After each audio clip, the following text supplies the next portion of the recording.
आखेटक संग्राहक की बदलती जीवन शैली। भिन्न भिन्न जलवायु में भिन्न भिन्न अनाज उगते हैं। इसी तरह भिन्न भिन्न जानवरों को जीवित रहने के लिए भिन्न भिन्न वातावरण की आवश्यकता होती है। अनुभव के आधार पर खाना बदोश लोग पौधों और जानवरों को उनके जंगली प्रतिरूपों से अलग करने में सक्षम थे। आखेटकों संग्राहकों द्वारा पालतू बनाया गया सबसे पहला जानवर आधुनिक कुत्ते का जंगली पूर्वज था। पौधों और पशुओं के बसने की प्रक्रिया। आखेटक संग्राहक लोग धीरे धीरे उन पौधों की प्रजातियों को अलग करने में सक्षम हो गए जो विषैले नहीं होते थे, अधिक मात्रा में अनाज पैदा करते थे और पके हुए अनाज का भार उठा पाते थे। इसी तरह मनुष्य ने उन जानवरों को पालतू बनाने का प्रयत्न किया जो उनकी दैनिक गतिविधियों में उनकी सहायता कर सकते थे। बसने की प्रक्रिया एक क्रमिक प्रक्रिया है जो लगभग 12,000 साल पहले आरंभ हुई थी। फलस्वरूप आज हम भोजन में पौधों और पशुओं के उत्पादन का जो उपयोग करते हैं वो इसी बसने की प्रक्रिया की वजह से ही है। एक नवीन जीवन शैली। जब खाना बदोशों ने पौधे उगाना आरंभ किया तो उन्हें लंबे समय तक एक ही स्थान पर रहने की जरूरत पड़ती थी ताकि वे पौधों की देखभाल कर सकें और अनाज उगा सकें। अनाज का भंडारण करने के लिए पहले के किसानों ने मिट्टी के बर्तन और टोकरियां बनाई या जमीनों में गड्ढे खोदे। भारत में कई स्थानों पर पुरातत्वविदों को प्राचीन समय में खेती के साक्ष्य मिले हैं। उन्हें जला हुआ अनाज भी मिला है। अनाज की जांच करने पर यह पता चला है कि उपमहाद्वीप में वर्ष में अलग अलग समय पर कई फसलें उगाई जाती थीं। अधिवासियों और विभिन्न जनजातियों की जीवन शैली। अधिवासी और उनका जीवन। फसलों को उगाने वाले लोगों को लंबे समय तक एक ही स्थान पर रहना पड़ता था क्योंकि फसलों को देख रेख की आवश्यकता होती है, जैसे उचित विकास के लिए निरंतर पानी देना और देखभाल करना। पुरातत्वविदों को कुछ पुरा स्थलों पर झोपड़ियों या घरों के निशान मिले हैं। बुर्ज होम आधुनिक कश्मीर में गर्तवासों की खोज की गई थी। गर्तवास गोल या अंडे के आकार के निर्माण की तरह होते हैं।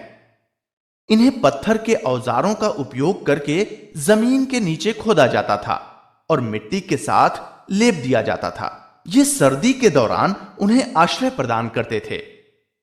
उनके दैनिक जीवन में उपयोग होने वाले उपकरण।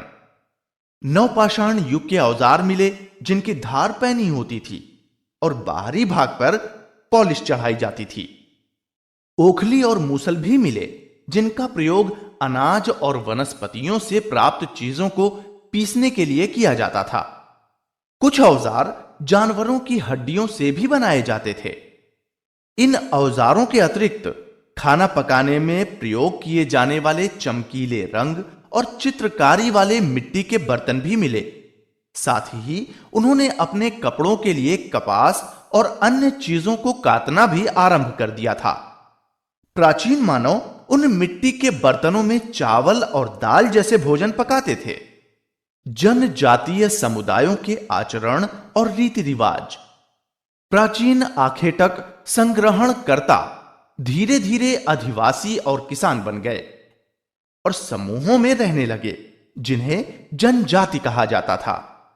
जनजातियों ने विभिन्न व्यवसायों को अपनाया जैसे शिकार करना, भोजन संग्रह करना, मछली पकड़ना और खेती और अन्य व्यवसाय। जनजातीय जीवन में कई रीति रिवाज और अनुष्ठान पाए गए। उनके अपने देवी देवता होते थे। जमीन, जंगल, घास के मैदान और फसलें पूरे कुनबे की संपत्ति माने जाते थे। उपमहाद्वीप में दो नवपाषाण युगीन स्थान। मेहरगढ़। मेहरगढ़ ईरान और पश्चिम एशिया जाने वाले सबसे महत्वपूर्ण रास्ते बोलन दर्रे के पास एक हरा भरा समतल स्थान है।